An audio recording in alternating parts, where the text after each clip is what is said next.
আল্লাহ রাসূল সাল্লাল্লাহু আলাইহি সাল্লাম বলছেন দুনিয়া সিজনুল মুমিন ওয়া জান্নাতুল কাফির।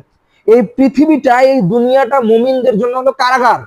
একজন মানুষ কারাগারে থাকলে যেমন ইচ্ছা মতো চলতে পারে না, তেমনি করে একজন মুমিন ব্যক্তি দুনিয়াতে তার ইচ্ছা মতো চলতে পারবে না। তার ইচ্ছা মতো চলতে পারবে না।